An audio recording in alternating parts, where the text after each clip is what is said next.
So in chapter 980, we got some very epic moments with 4 supernovas, are now called the worst generation. However, some moments made many fans very unsatisfied from the outcome that happened in this chapter, and many arguments are flowing right and left regarding power scaling in general. Mainly it's because the encounter was between Apu, Luffy and Zoro, where he landed some very good blows on both of them, which is honestly not even a big deal and should be completely normal in my opinion, as he is also a fellow supernova and like after 2 panels, both of them are completely fine. So today I wanted to make a video where I will be ranking the worst generation from weakest to the strongest, all 12 individuals included. And I also want to add that my ranking has not changed whatsoever after chapter 980. It is the same for me nonetheless. Just wanted to let you all know that first. Anyways, the main deciding factors are simply the rules are going to be mostly on the basis of their strength, power, abilities and portrayal, as all of these aspects really play a very important role in ranking these 12 individuals. The other factors or aspects to also consider will be their feats.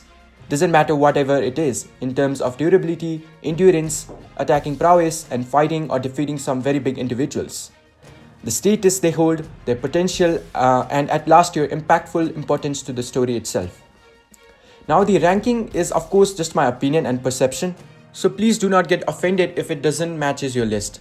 Also in that regard, please do share your ranking and opinions in the comments, it would really be appreciated. And if you do agree with my list, then do leave a like.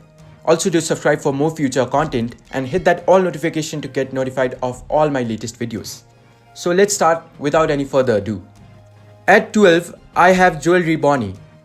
In pre-time skip, when the supernovas were introduced, Bonnie was without a doubt a very stand-up figure.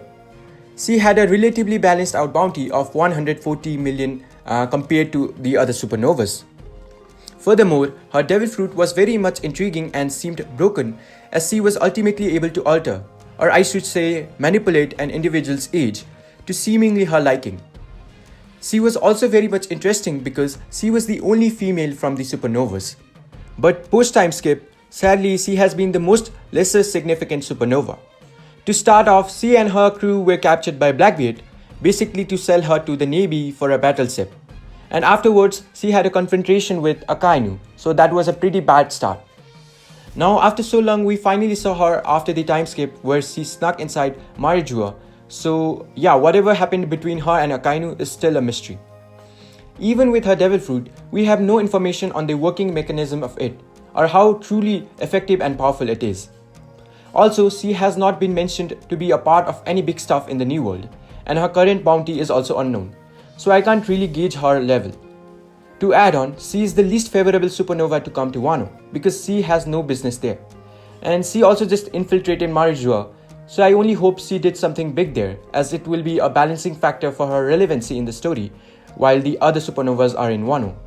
So yeah, because we know so little about her, I'm very comfortable in putting her at 12 for now. Next, at 11, I have Capone Gang Beige. Beige, in my opinion, is definitely not a true combatant like the other some supernovas. He heavily relies on his carefully planned strategies and his crew, who becomes a really big factor to complete his set of missions. He also for the most part is heavily reliant on his devil fruit abilities to do the job. He also is not the type that is suitable in fighting a 1v1, as it will be a very big disadvantage for him. He's more of an opportunist who looks up to the perfect timing to finish his set of targets. For instance, his attempt to assassinate Big Mom. Now lots of people will say that he has Big Father, which can tank multiple hits from Big Mom, and I agree. But here I just want to say one thing, that Big Mom's normal punches was actually doing damage to him.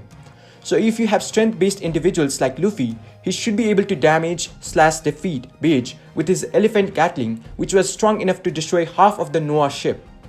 Also, I think it might be easy to deal with him if you are a strategic fighter like Law, Apu and Hawkins. However, he might be higher in some of your opinions on different bases, but for me this rank seems fit for him. At the 10th spot, I have Basil Hawkins. And same like Beige, Hawkins is more like a strategic fighter than a true combatant, and mostly is reliant on his mysterious devil fruit abilities, which I have to admit is very special and is hard to deal with.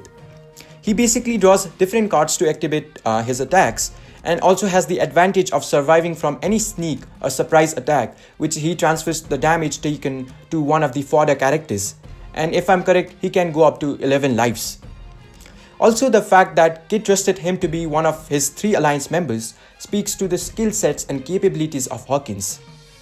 Now, here's one misunderstanding that some people have, which is they believe that Hawkins actually fought both Luffy and Zoro, which is not true at all, because the only one to fight him was Zoro, and there was no struggle in that fight whatsoever.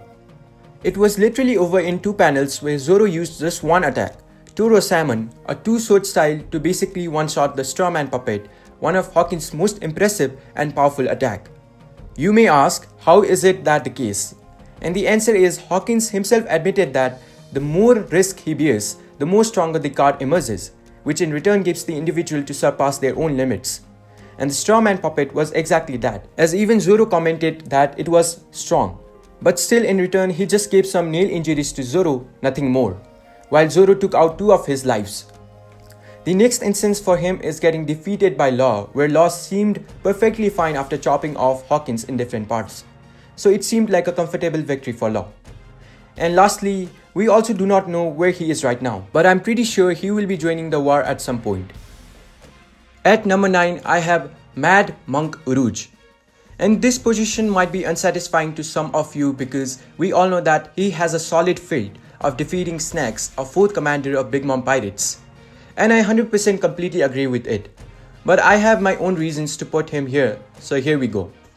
First, I said in the beginning that this list is just not based upon feats. I personally have considered a lot of aspects into it, which I actually mentioned in my introduction. So basically, in my opinion, the 3 individuals above him in 8, 7 and 6 can beat Snacks. It's going to be a difficult fight, but yeah, I really do think so, because I personally view Snacks to be weaker than Cracker by a considerate amount. If I have to, I will say he is more compatible on the level of Oven, Daifuku, Page 1 and Perespero. Now I will be explaining the other reasons later down the video in their respective parts. Second, in One Piece, we all know that matchups and strategies also matter when it comes to different set of battles. Also, as for now, Urouge hasn't arrived at Onigashima, and there have been no hints of him coming there either.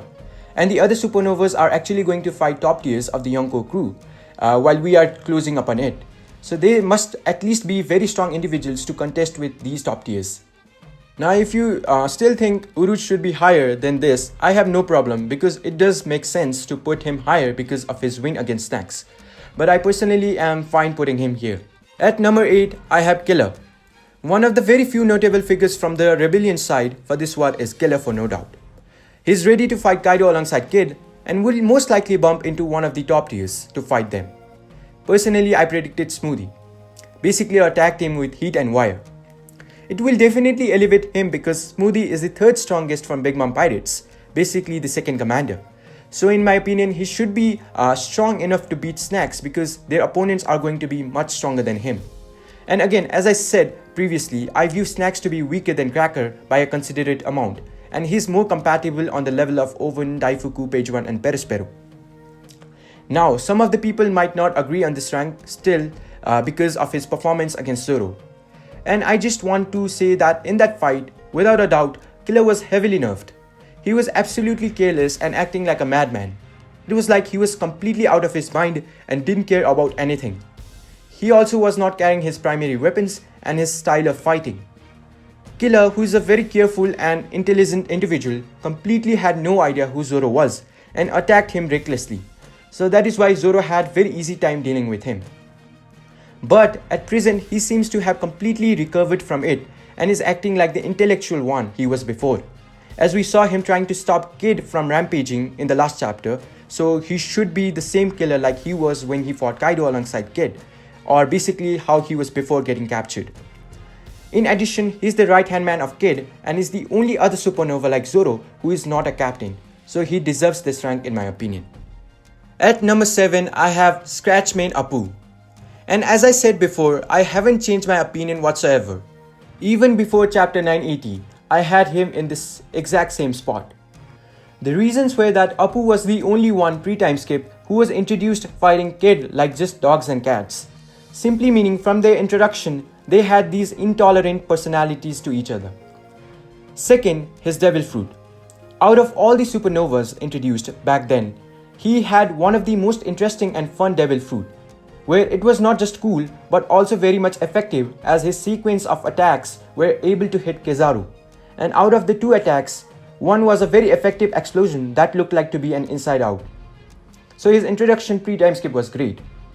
Third, after the time skip, Kid and Killer acknowledged his strength, as even though they don't like each other, they were ready to form an alliance to take down Shanks. Also, before their meeting, Appu was not afraid to fight Kid at all and was shown beating his crew members. Now finally, let's get to chapter 980. The main reason Appu immediately attacked Luffy and Zoro was because of Queen's statement that if you captured them, then you can become a Tobiroppo. So it proves that Appu is there for the real competition.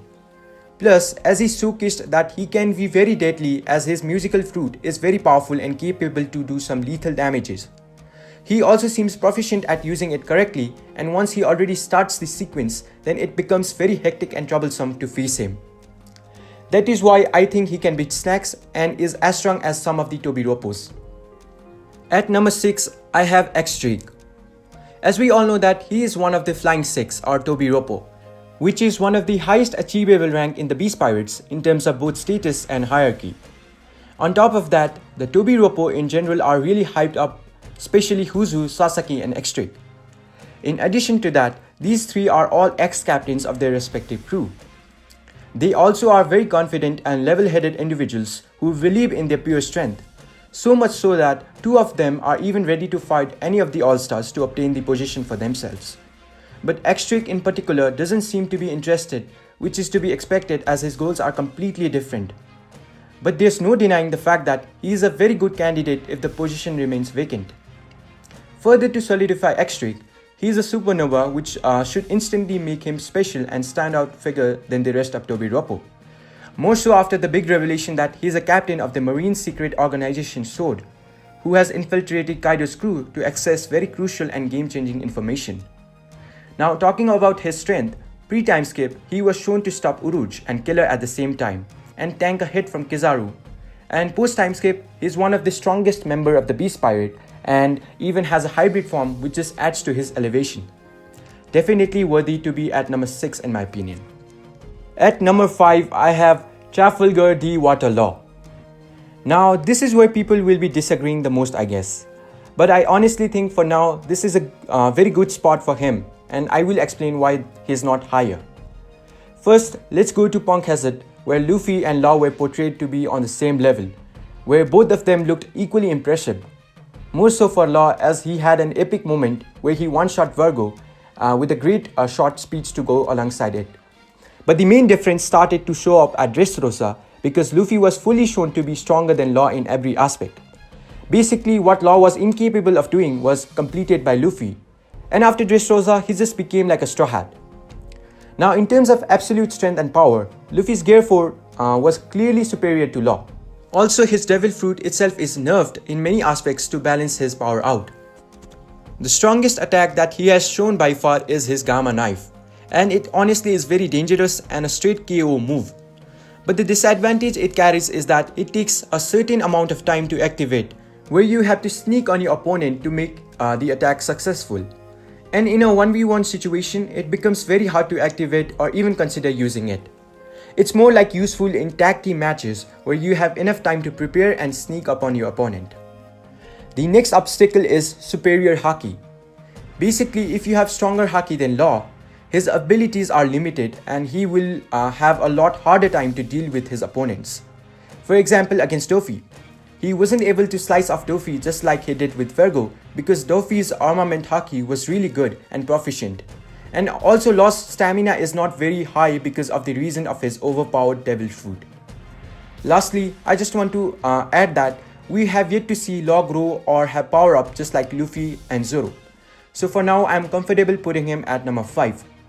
But again, if he shows signs of improvement, then his rank probably might change. At number 4, I have Roronoa Zoro. I actually have Zoro above Law since the point he obtained Enma, because it was such a great power up for Zoro to become stronger than what he was at that point. Enma is honestly such a good power-up for Zoro because it is not just a special sword, but also works to solidify Zoro's armament haki, as it oozes out armament from a person at its will, and its cutting prowess is just next level too. Now the reasons it can offer certain set of benefits is because of how Enma operates. Basically, you have to sharpen and regulate your haki flow from the blade in a very considerate way. And if you train to completely use it normally, your armament should probably already improve because of the reason that you are able to use it so casually. So I'm definitely sure Zoro has got stronger because the 1 week training was for that. And we also saw him casually using it in chapter 977, which further solidifies my point. Also, Sanji already has a ready go power up, so it becomes a necessity for Zoro to also be stronger after attaining and training with Enma. So for now, I think with Enma, Zoro is stronger than Law and is only behind other two guys right now in the rebellion side. Simply meaning he's the third strongest from the alliance side in my opinion. If you ask me before Enma, then I would say Law was above Zoro and their rank would basically be swapped. But the Enma power up is a real deal which cannot be overlooked. And on the note of overlooking things, I think Zoro is always undermined behind Law just because of his devil fruit. His portrayal stacked up with Luffy and Kid and him being a captain.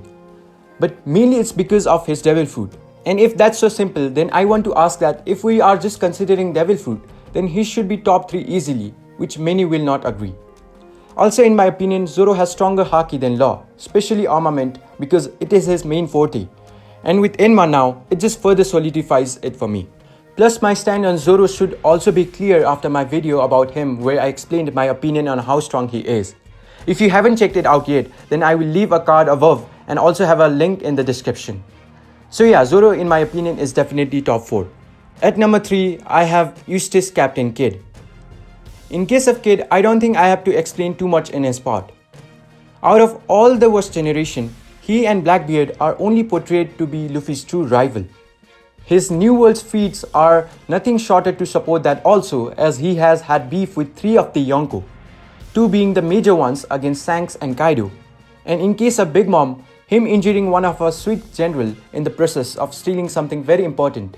And personally I believe it was Smoothie who he injured and got away. Meaning he had the toughest time period out of any Worst Generation like in these 2 years, and was in the leagues of challenging the Yonkos just like what Luffy is doing. In addition, he's clearly being portrayed to be very close to Luffy's level, like having Conqueror's haki, competition inside Udon, and finally showcasing the panel of Gearforth and Punk Rotten together.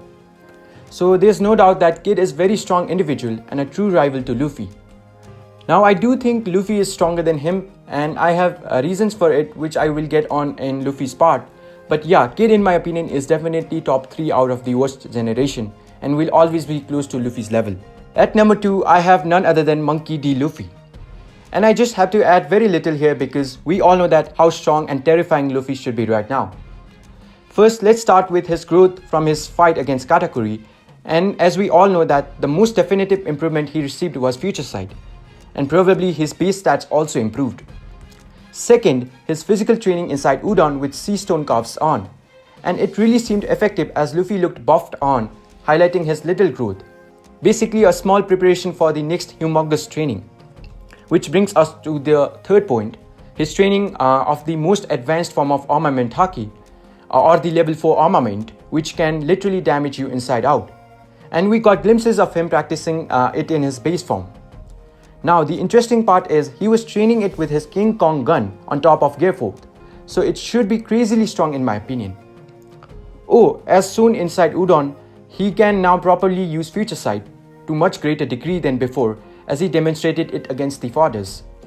Fourth big point for now is that he also can tap into Gearforth and revert back to normal casually.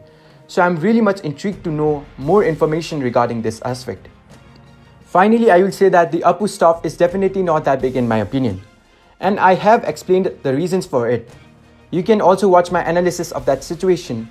I will also leave its link in the description with a card above here. So yeah, after seeing so much power and growth from Luffy, it's definitely unfair in my opinion to say that Kid is on his level at this point of time. Maybe in future we will know, but for right now, Luffy is undoubtedly the second strongest Worst Generation. At number 1, I obviously have the Yonko of the Sea, Blackbeard, aka Marcel D. Teach. We all know that he's a monster as he possesses arguably two of the strongest devil fruits in One Piece with the exception of Goro Goro no Mi. He even before that was strong enough to scar Shanks in his eyes, who was not caught off guard. In addition to that, he has amazing level of endurance and durability, basically like that of monsters. So he definitely without even a single doubt is a beast and worthy of the title. As I said, Kid had the toughest time in these 2 years. Blackbeard had the opposite of it because he was the most successful Worst Generation member of that time period. So yeah, Blackbeard without a doubt should be insanely powerful as he sets to be Luffy's main or true rival in terms of becoming the Pirate King. And the future battle that both of them will be going through will be godly without a single doubt. And that was my ranking of the Worst Generation. Hopefully you guys agreed with this list. Even if you don't, then again please feel free to comment down your part of ranking as this one is simply just my opinion. And depending on how the war will play out, the ranking might be changeable depending on the set of individuals. But for now, this ranking makes the most sense to me personally. Finally, I just want to say that thank you for watching this video. Keep loving and supporting and I will catch you guys in the next video. Love you all.